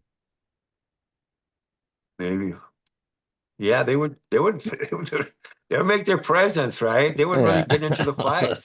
But I had my shows were so exciting. A live event is so exciting in a small area that I had girls used to jump up on the cage, climb up on the cage. We had to pull them down. They're getting so excited. You know, in the front row, they would run up and jump on the cage. Just they were excited about the fights. I had girls jumping on the cage, but Yeah, so at the age of 14, Carol fought for you 2 times, Randy Clayton and Brian Warren. He obviously won both of those. At Cage Combat 14, you had Salo Chivichian. It was his debut. He fought on the Ultimate Fighter season 12. He lost to Kyle Watson. So oh, do you know who else you had that had a really big reputation? Was Harout Terzyan? oh yeah, he Harout? fought. Harout, Everybody says he was the real deal, like King of the Hill in tall regards to guy, fights. right? Was he a Yeah, big tall guy? Yeah, yeah. I think he fought Scary Jerry in my show. Or he fought he Everybody said out of all the Armenians, he was the top dog. there were some good guys, but those guys trained all day. I mean, they lived and they'd come down in a pack, you know. And what happened was when I first started doing the cage combat, I would try to pair you up, right? Okay, you're gonna fight him, you're gonna fight them. Then the last minute I say, no, I'm not gonna fight him. I'm not gonna do that. So then I started going like, okay, here's how it is. My show's next Monday, 4 o'clock. You come in, I'm gonna pair you up at the show. So I paired them up that day of the show, like the old karate tournaments, right? So they'd show up at 4 o'clock. I'd weigh them in, weigh them in. I go, okay, you're fighting him, you're fighting him. The wrestler guys would say, I'll fight anyone. The guys who wrestles, right? Yep. The jujitsu guys, oh no, I want to fight this. I'll fight. Does he just stand up? I'll fight that guy. You know, they would try to play with me, right? And the wrestlers go, hey man, I'm game. I'll fight. I'll fight anybody. And they, if they wrestle too, we used to I think I used to let them wear their shoes in if they wrestled, but they couldn't kick with his shoes on, right? Like the old Mm-hmm. UFC rules. That's wild. Yeah, I had some wild, wild shows, man. Yeah. Kanji Ishibashi also fought for you all the way from Japan. He may have. May have. No, I don't. I see it. I see it on the records. You had Toby Imada fight for you August 2nd, Yeah, Toby 1999. Imada fought Jake Shields Well, that was later on. later Yeah, that on. was Yeah, later. Yeah. But he Imada, absolute brilliant talent. really nice guy. Carl Frank. I mean, Toby Imada was a really nice guy, man. I had to go interview him one day. I had to go to his work. He worked at like a Rite Aid for a while, and I had to go out to a Rite Aid and give him some paperwork and stuff. But You know, we interviewed him. He was medicated. And it's unfortunate. I think at the end he wasn't as high towards the end, and the interview got good at the end, but like he was so spaced out from weed. I almost want to do that one over again. Sean Loeffler, guy that ended his career at 34-5 and never fought in the UFC. He fought for you August 15th, 2000.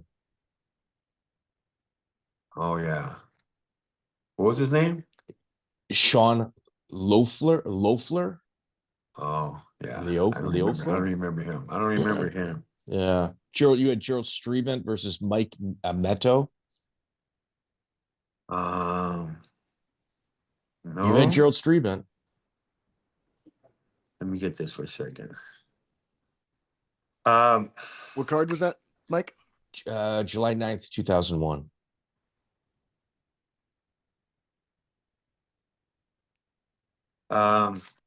No, I don't recall that one. Do you remember dealing with Gerald Strebent or Rafiel Torre? No.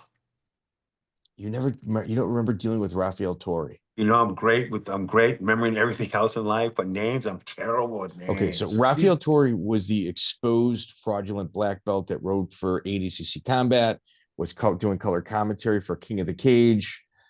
He fought my show? No, he was there with Gerald. With Gerald, yeah. Yeah, I don't remember him. Okay, that's fair. Lodune Sincaid fought for Lodune you. Sincaid, great fighter, dude. The other guy that we lost too early. Dude, and Ahmad Reese. You remember Ahmad? Yeah. Yeah, he fought Ahmad. That fight was the most incredible fight I've ever seen. They fought at the LA Entertainment Center. It was Ahmad and Lodune Sincaid. You know, Yeah, Ahmad. Ahmad was Herb Dean's friend. I think he was in the corner for that one. Yeah, Ahmad was a great fighter. Ahmad beat Rico Rodriguez at a submission tournament, got him in a heel hook.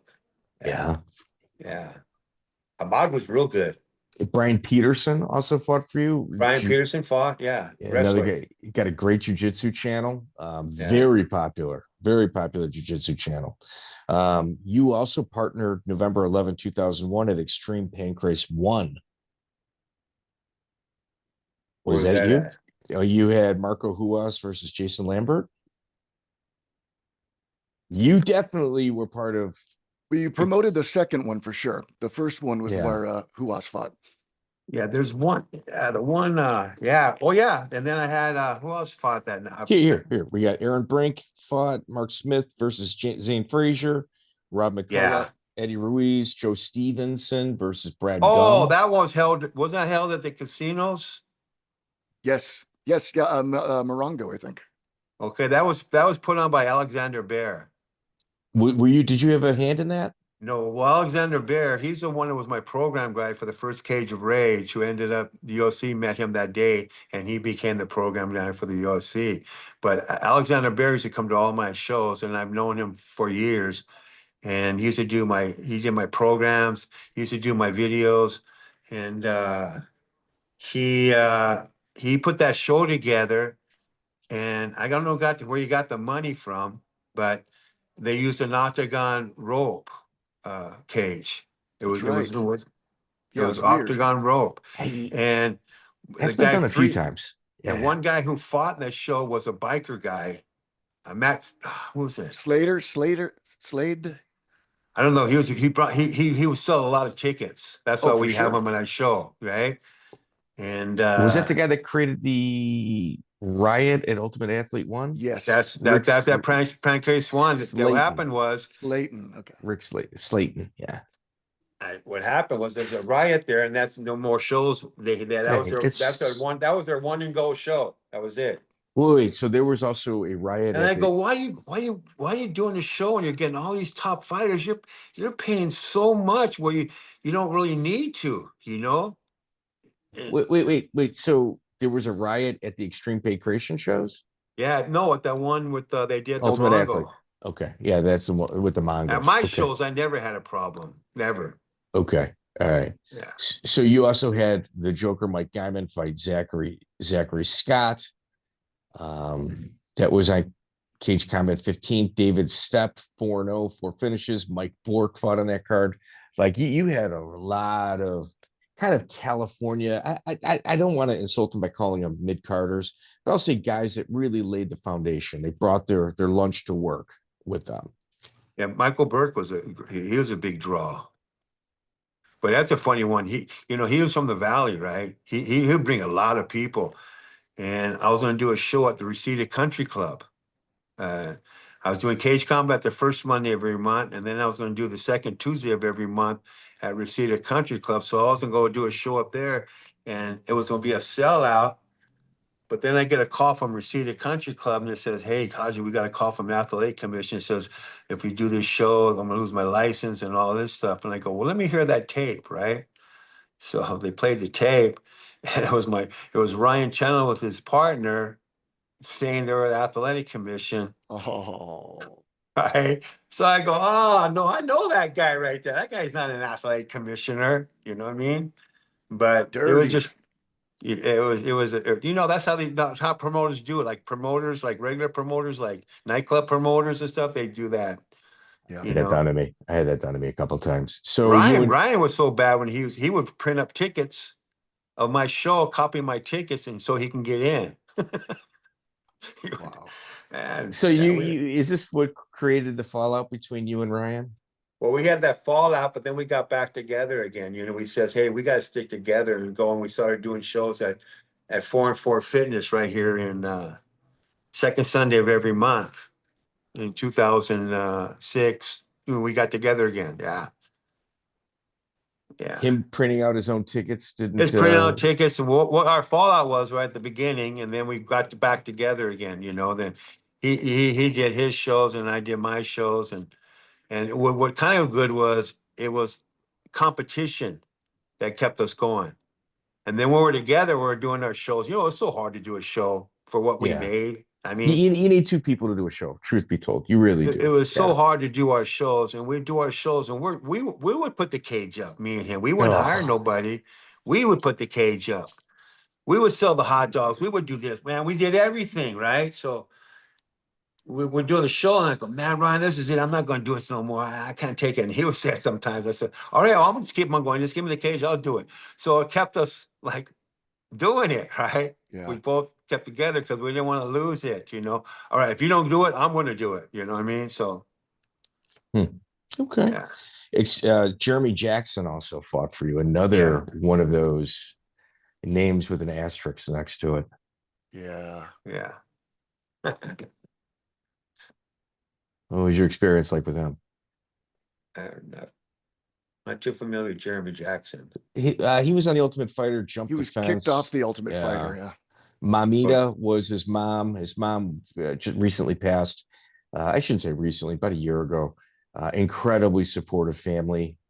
Went to trial over a false accusation with his live-in girlfriend. And I think at the end just said, screw it. Give me the prison time. Before they were going to read the verdict. One of which fighter he was that fought innocent. my show. What's that? Nam Fan? Oh, yeah. Fan. Super tough guy.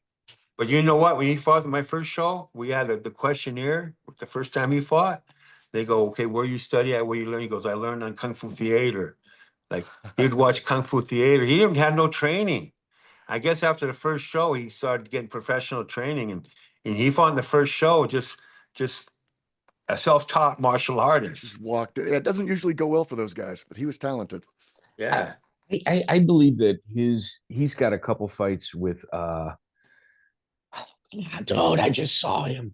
He's got a couple fights in the UFC where they're UFC Hall of Fame worthy bouts. Oh, yeah. He's as tough as nails. Take one to give one. Phenomenal nail. I know he's struggling nowadays. Like I subscribe to his social media. Our interview with him is probably one of the more difficult ones to listen to. It definitely sad. Sad. Yeah, where he's at.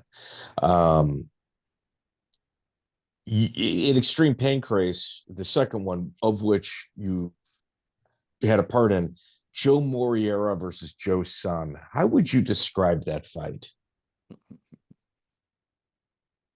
Joe Moriera won that fight. Yeah. How quickly? I don't remember. Did you remember? Were you at that one? I was not at that one, no, but I saw the tape. It was pretty quick. Was an insane show. Yeah. It was a great card. You got a lot of names on that one. But did you remember let's help him out. So Joe Son loses by way of terror. Okay. By way of what? Submission, terror. By being afraid. He ran away. Oh, really? So that's your event. It's the main event. I have to assume that this submission of terror started taking place probably a few days prior. Right. Usually that's when it's applied. It's starting the grip. The grip starts to get a little tightened about a few days out. I got pictures of that whole show. I'm gonna try to like Dan Henderson was there, Let's talk about that fight. Let's talk about Joe Son and his fight with Joe Moriera. Yeah, I may not even watched it. I may have been doing something then, but you could have missed it if you blinked. Well, I mean, you certainly heard about it afterward, right? Yeah. Joe Moriera. Let me see if I got pictures of that one. I got pictures of that one. Oh, yeah. If you do text it to me, we'll post it when we post the episode. I will leave it up. Here's Joe Moriera. Oh yeah, that's it. Do you got a back shot on that? He's wearing his Shoestring. Speedos. Yeah, That's that's in Dennis Hallman. Years later was inspired. Right. Yeah, that card had Jason Miller, Toby Imada, Savant Young, Heath Sims. I mean, it was a hell of a card. Just an odd main event. Well, it was Steve Bruno versus Heath Sims. Yeah. Is that what we said? Okay, sorry. Yeah. Okay. Oh yeah, here's I got the whole fight on camera. Okay, let's I'll email the pictures. I have Yeah, the fight send with them to Joe me later. Pardo. yeah, let's yeah. So do you have any recollection of this event at all, or Yeah, some of it, but that was a hard event. There was a lot of people to deal with that show. That show was packed. I mean, I had all those fighters there, man. It was like a big night, and we did a show the next day. Fabiano Iha did a show with Fabiano Iha the day after. We had to do a show the day after too. That was on a Saturday night, and then we had a show on Sunday the next day. Because we said we'll do it. We'll help Fabiano Iha out. I go put the card together, and we'll do a show the next day because you have the cage set up and it'll be easy. oh? Steve Bruno, Heath Sims. So Steve Bruno at the time was with Shamrock 2000, the Bob Shamrock team. Did you deal with Bob? No, I never dealt with Bob Shamrock. No, You didn't have a lot of Lions Den guys on your card. not too many. Oh. Chuck Liddell used to call. He fought on our show.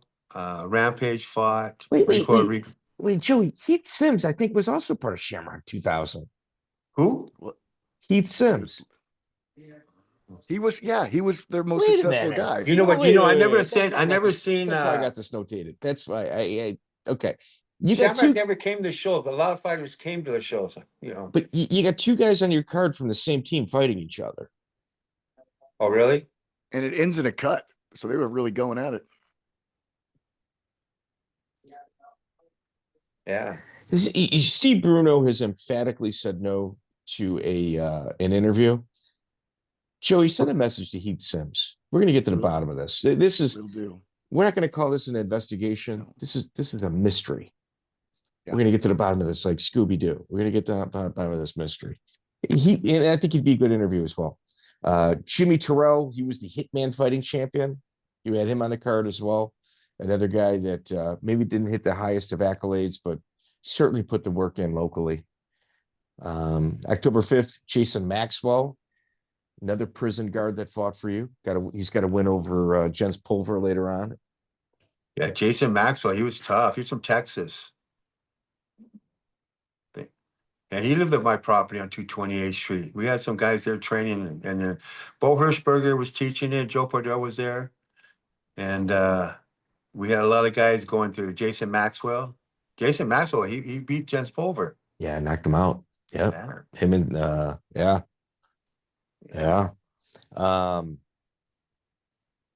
On November 12th, 2002. Here's the thing about let me preface this. Toby Imada, you matched him as stiff as possible. And I don't know if it was just by happenstance, but he certainly never said no to a hard fight. No, he would fight anybody. Clearly. I mean, he's gonna fight Jake Shields, right? Fought Jason Miller. Yeah, Jason Miller too. Yeah. Toby Imada, like a lot of these fighters, they just wanted to fight. A lot of fighters would pick their fights, right? I'm not gonna fight him. I'm not gonna fight him. I had a fighter one time walk out during the middle of the show. This one guy was one of Chris Brennan's students was gonna fight, and young kid, and he walked into the cage, and we're calling the other guy's name, and he wasn't coming out. So I went looking all over for him, and he's limping down the street. I go, hey, where you going? He goes, I hurt my foot. I go, you're supposed to be in the ring. And I go, just tape up, let's go, let's get in there. And he goes, no, I can't fight. He got scared. He just walked away. So I go, hey, anybody want to fight in the audience? Anybody want to fight this guy? This guy raised his hand and go, I'll fight him. And the guy did pretty good, paired him up, But we used to just throw them together. But you know me, when I used to pair my cards up, like karate tournaments, you show up that day of the event, right? Yeah. And Yo, you'd pair them up, that guy's right? 2 or 3 beers in. Honey, this is my opportunity. This is my moment. Wow. I mean, Well, the that's guy, some guys. I Hold remember my some. beer. Oh, I remember some guys. I wouldn't let them go in if they were drinking. I go, no, you ain't fighting.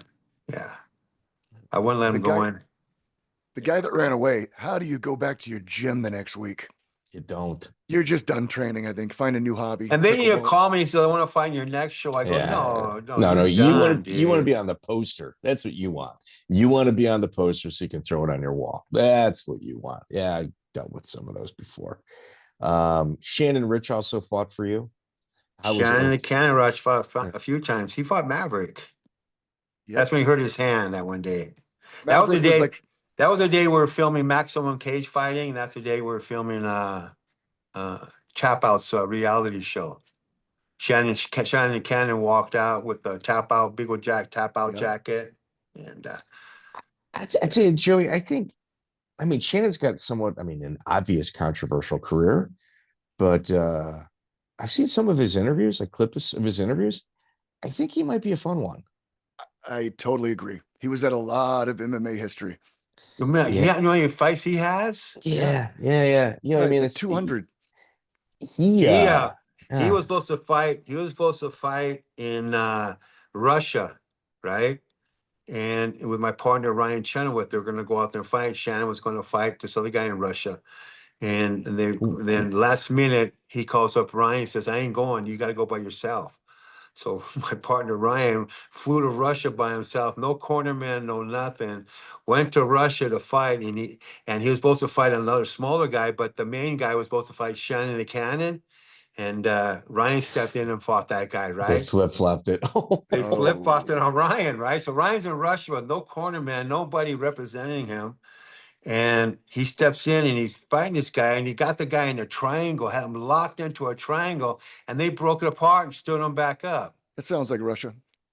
And so the guy wins, but everybody, it's like a Rocky story, right? Remember Rocky fought in Russia? Yeah, right. Ryan must have been crowd stalling from the bottom. Yeah, the crowd still with a triangle in. Ryan, they gave him a lot of respect.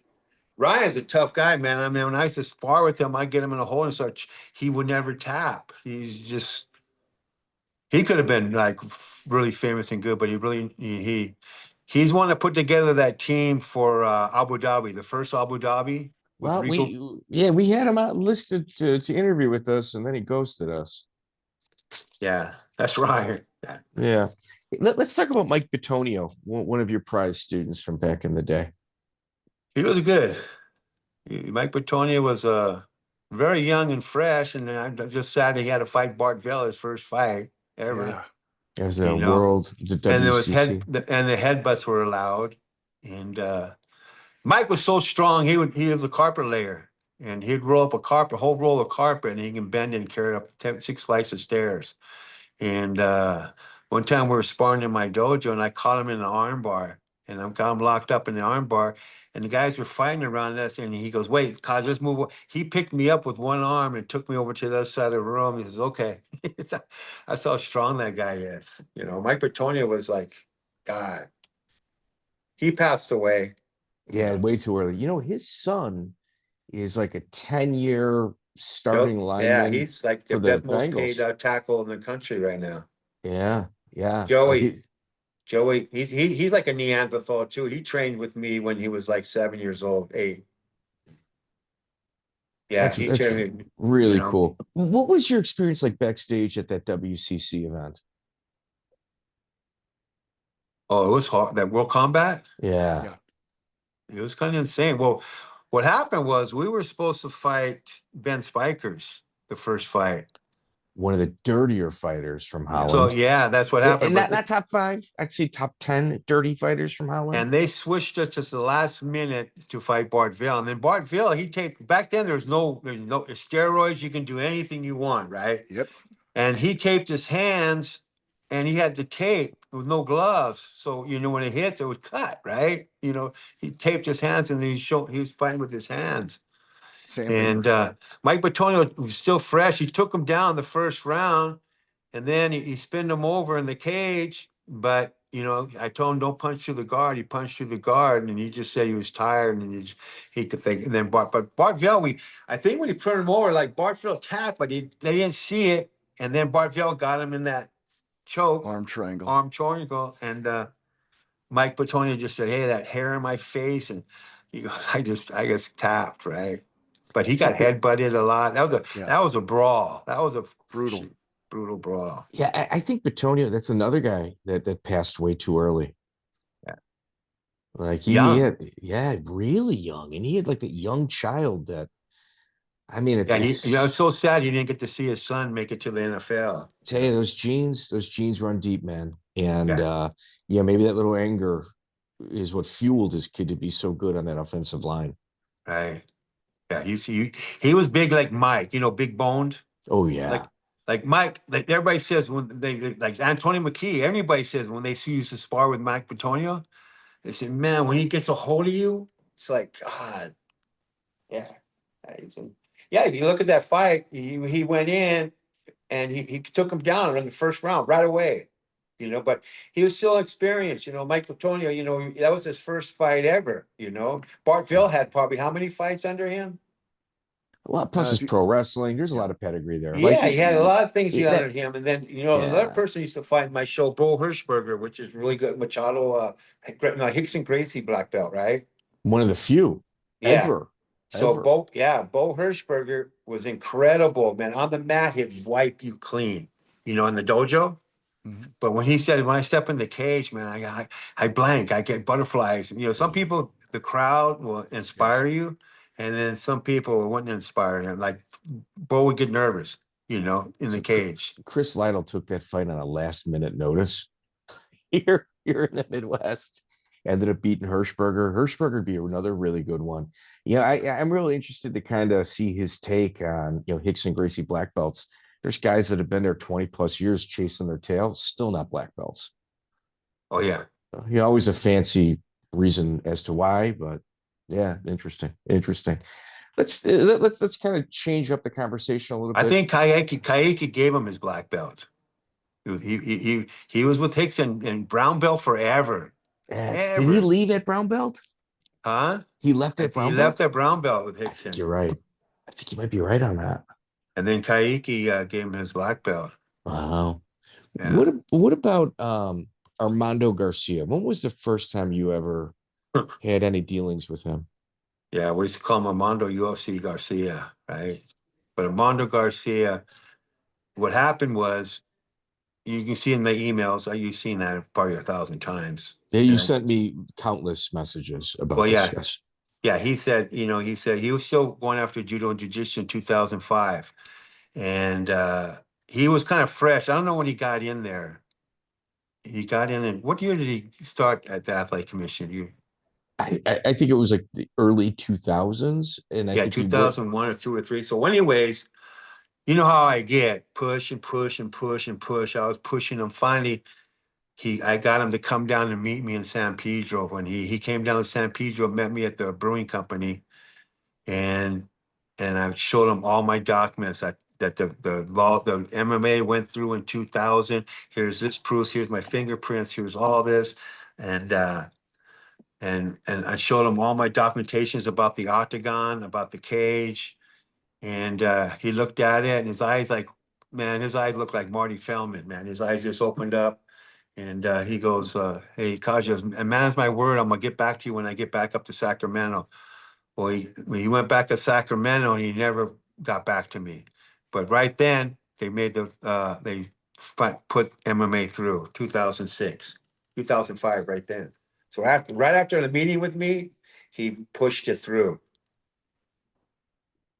But that meeting was kind of strange, right? So 2006, I go to the meeting and they're going to put it through, and I'm in the meeting with the California State Athletic Commission, Armando Garcia, and all the commissioners, and they all of a sudden they say we're gonna approve the sport, but we're only going to allow it to be in an octagon. And I stood up and I said, wait, I created the octagon, and I can't compete with UFC. I go, Pride, you gotta allow the boxing ring. And they said, no, we got to get this thing through. I go, no. I go, wait a second. You did Draka in the boxing ring where he had throws and takedowns. You do Sanshao in the boxing ring with throws and takedowns. So you got to approve the boxing ring for Pride. I can't compete with the UFC, but Pride can.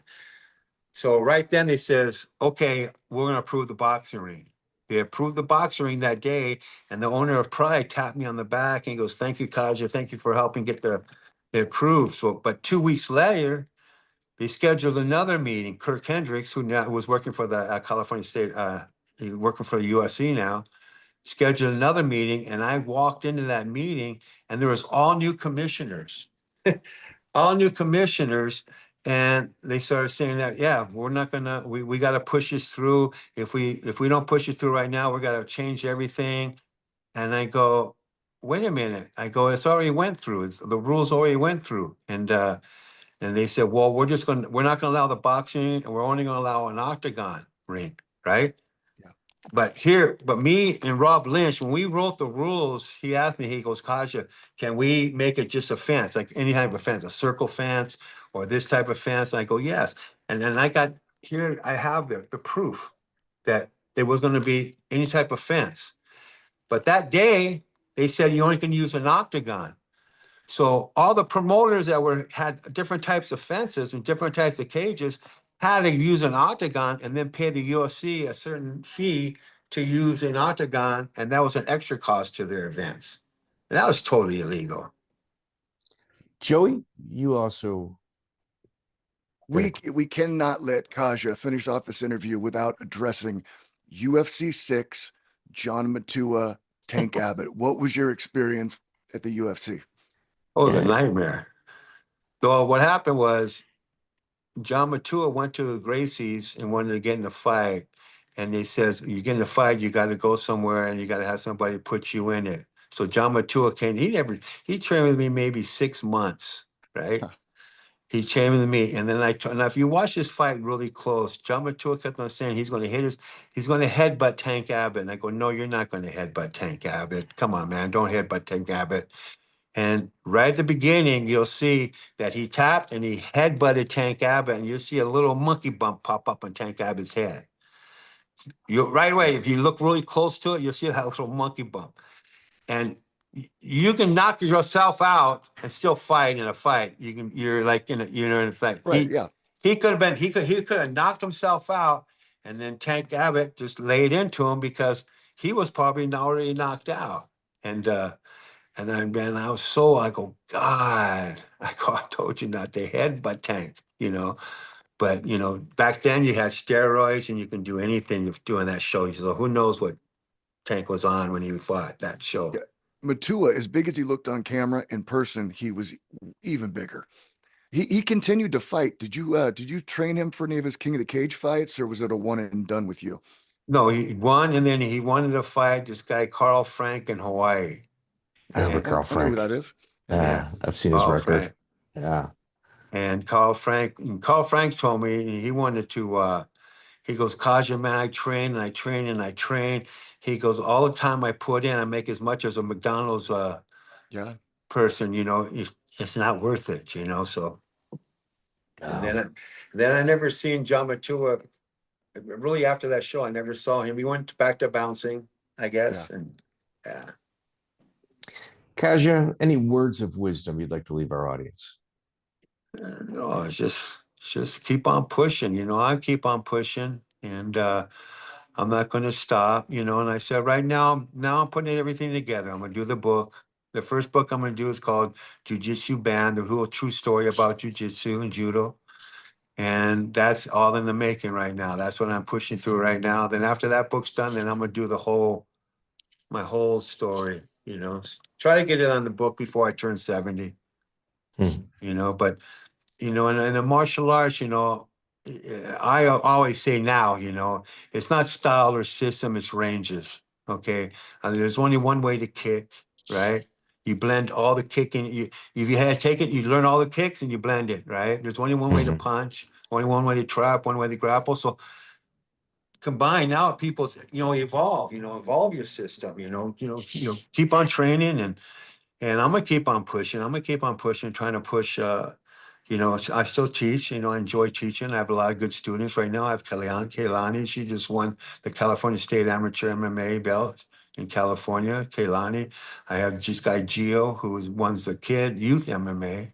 He does the youth Pancrase tournament. So I have some really good students in the future. And Gio is going to be really good.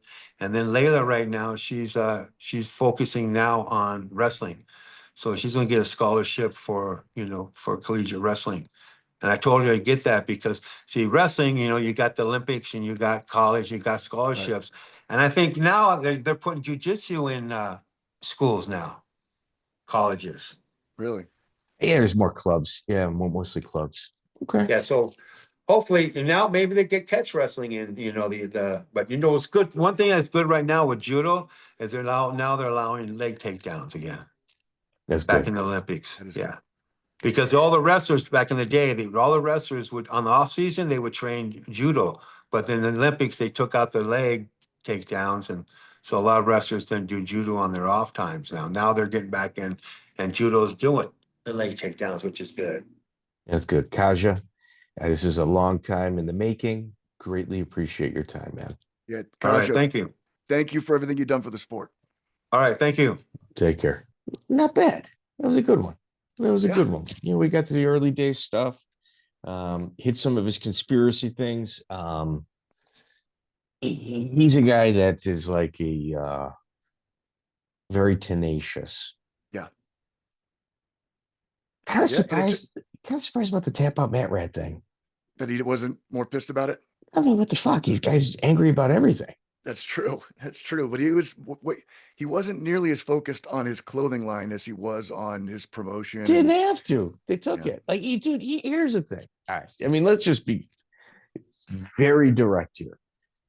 The guy was incredibly influential in the beginning stages of mixed martial arts, the growth period.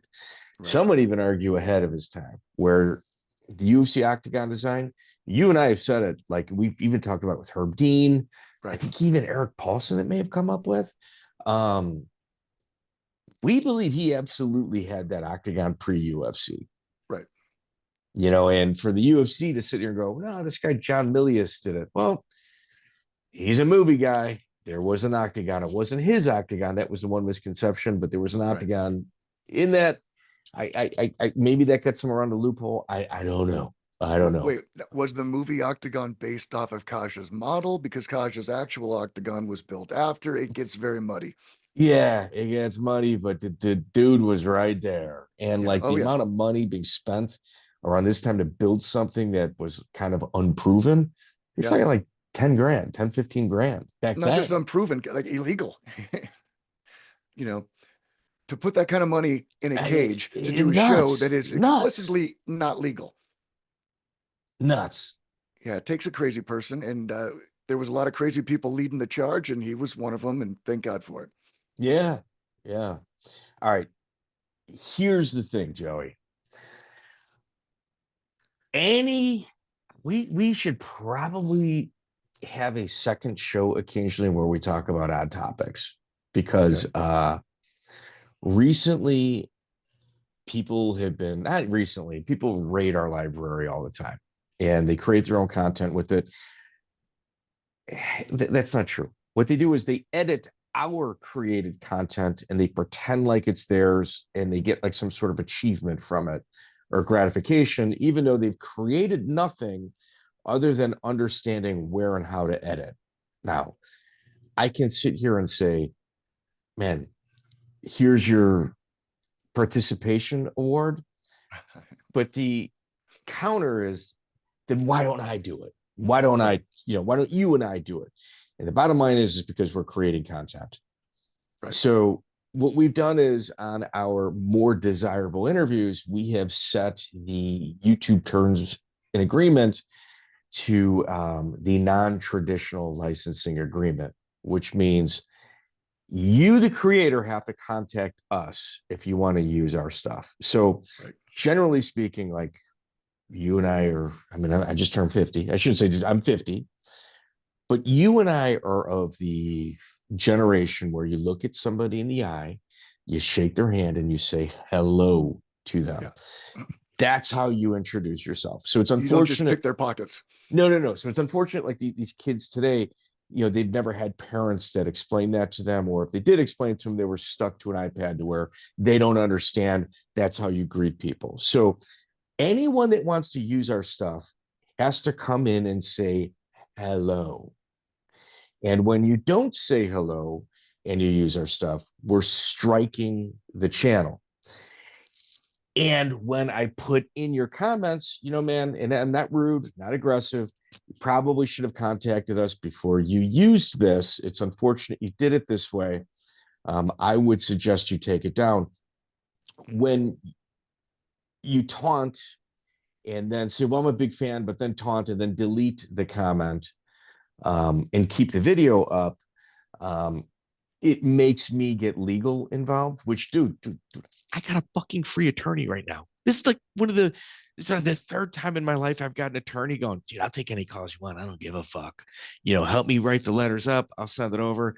I'll be real angry. I don't give a shit. So the people that try to take the Rafiel Torre, Gerald Streetman stuff, if you just would have taken it down or said, hey, man, you can claim the video, which means we get the monetization from it, because like 80%, I'd even say more than that, is our content. Our stuff. Okay. If it's taken down, it's a misunderstanding. We can proceed to have a relationship and a conversation. But when you just kind of go, nope, I kind of want my views. I kind of want this. I kind of want that. One, I'm taking your money. And two, you're eating the strike. And I know if you get 3 strikes, your channel's banned. You're 100%. And dude, I'm not trying to be the get off my lawn guy, but sometimes I think you got to have a hard lesson in life. I've had those. I've experienced those, Joey. I know you have too. Yeah. So, all right, you learn the art of editing. You don't know how to talk to somebody. You don't know how to create your own content, but lifting ours without an introduction, I think the only way that I could allow you to learn from the experience is Take to the eat. strike. You got to take the strike. I would take the strike. I would go, hey, dude, I mean, have I ever been fired from a job? No, because I'm not fundamentally remedial. But I have left situations and relationships by saying, this just isn't working out. And I've learned from it. So moral of the story is reach out, get our permission, give us credit somewhere on the post, and we can have a relationship, right? Okay. Well, here's the thing. Yes and no. The no part is the credit YouTube has you give us is so minuscule. That's not good enough for me. You want our logo up? We could probably do that. Logo. You're going to say hello and we're going to figure it out. Yeah. Ragdoll MMA. Ragdoll MMA. That guy can use anything he wants of ours. Anything. I don't care. Yeah. We communicate. He talks to me. Anything Ragdoll wants, he's going to get. Does our thumbnails. Man, how can I contribute? I'm doing a thing on fixed fights. Can you make this phone call for me? Can you make that phone call for me? Absolutely. Absolutely. Even if it means I'm not making a penny from it, if I can help him up by making phone calls, even tracking people down, recording interviews specifically only for him. I mean, for 10 minutes. Right. I'm going to do it because he said, hello, I like your content. Right. Okay. Well, everybody out there, take a lesson from that. Yeah. Yes.